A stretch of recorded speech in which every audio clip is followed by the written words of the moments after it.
You think you're experiencing the present moment. You're not. Nobody does.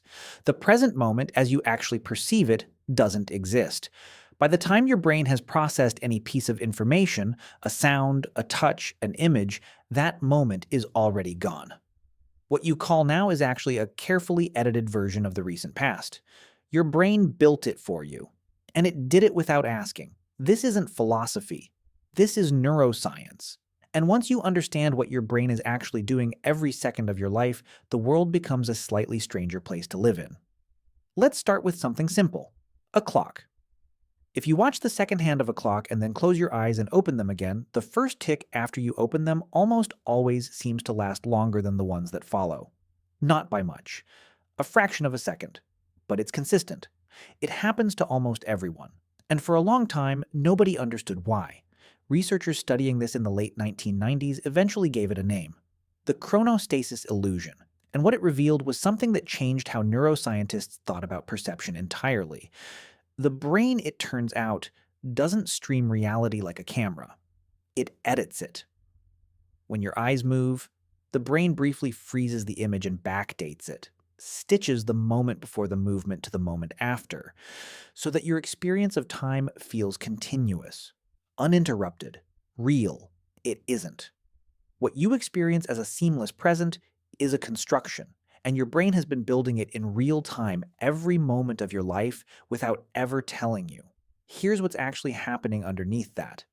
Your senses are slow. Not slow in the way that feels slow, but slow in ways that matter. Light hitting your eye takes roughly 80 milliseconds to become something you consciously see. Sound takes a slightly different amount of time to process. Touch takes another. Your brain is receiving information from the outside world in pieces, each arriving at a slightly different speed, and somehow assembling them into a single coherent experience that feels like it's happening right now. Except it can't be happening right now, because by the time all of those signals have arrived, processed, and been assembled into something your conscious mind can work with, the moment that generated them is already 80 to 100 milliseconds in the past. That gap is small, but it's never zero. And your brain cannot function with a gap. A gap means hesitation. Hesitation in the wild means death. So the brain solved the problem the only way it could. It stopped waiting. Instead of processing reality as it arrives, your brain learned to predict what was coming and build the experience in advance. Neuroscientists call this predictive processing, and it isn't a quirk or a workaround. It is the fundamental operating system of the human brain. Every perception you have ever had, every single thing you have ever seen or heard or felt, was generated by a brain running slightly ahead of reality, making its best guess, and then quietly updating when the actual information came in. Most of the time, the prediction is so accurate you never notice the update. The world feels solid, continuous, present, because the gap between the prediction and reality is small enough that the seam is invisible. But sometimes the prediction is wrong, and that's where it gets interesting. You've had this experience. You're walking down a flight of stairs in the dark. Your brain predicts there's one more step. There isn't. Your foot drops into nothing. For a fraction of a second, the bottom falls out. That lurch, that catch in your chest, that is not just surprise. That is your predictive system failing in real time and your body reacting to the error before your conscious mind has even registered what happened. The correction comes before the understanding, because the system runs faster than thought. This is the part most people haven't heard. The brain doesn't just predict your sensory experience. It predicts almost everything. Your next word before you've decided to say it. The emotional tone of a conversation before the other person has finished speaking. The outcome of a movement before the movement is complete. There is a structure in your brain called the cerebellum that does almost nothing except model the future positions of your own body so that your muscles can be preloaded with the right amount of tension a fraction of a second before they're needed. You reach for a glass of water, and your hand is already calibrated for its weight before your fingers touch it. Not after. Before. In 2008, a neuroscientist named John-Dylan Haynes put people inside a brain scanner and asked them to press a button whenever they felt like it and to note the position of a clock hand at the exact moment they decided. What he found was precise and unsettling. The brain showed clear preparatory activity up to 10 seconds before the person reported making the decision.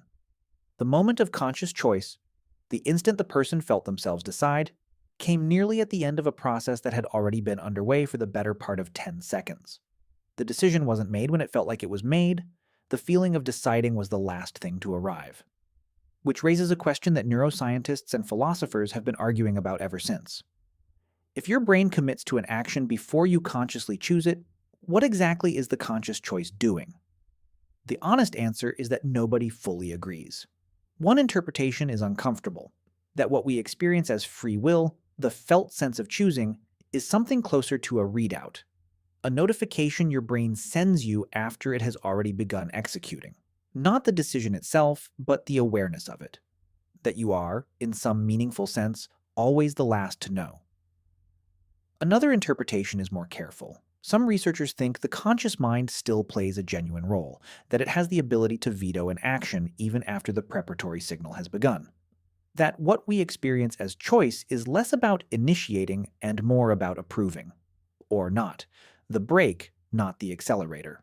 Neither answer is clean, and the question of what it means for who you are, for the self that feels like it's making decisions all day, doesn't have a resolution yet.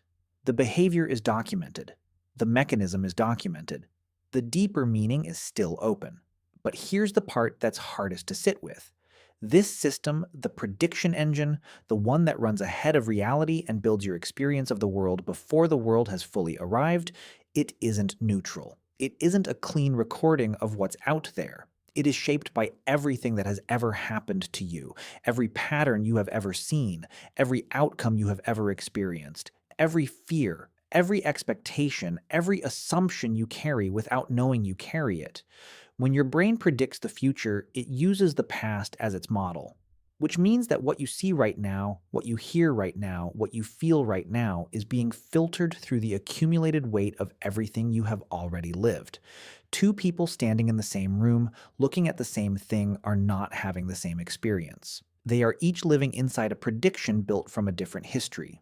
There are people who have spent years in chronic pain and whose brains have learned to predict pain so efficiently that the prediction itself becomes the experience, even after the original source of the pain is gone. The brain learned the pattern so well it no longer needs the input. It generates the signal on its own. Phantom limb pain works this way. The arm is gone. The prediction of the arm remains. And the prediction hurts.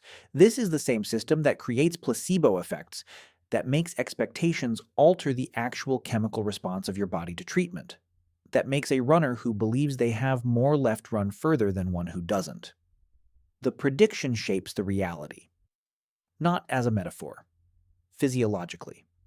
Your brain is not a camera pointed at the world. It is something closer to a novelist. It takes incoming fragments of information and builds the most coherent story it can, using everything it has ever known, running slightly ahead of the plot, filling in the gaps before they appear. Most of the time, the story is accurate enough that you never question it. But every once in a while, something happens that doesn't fit the story. And for a fraction of a second before the update arrives, you feel it. The step that wasn't there. The voice that sounded like someone gone. The door handle exactly where your hand expected it to be in a house you haven't lived in for 20 years. That's not memory failing. That's your brain's model of the world running so deep that it outlasts the world that built it. The clock hand ticks.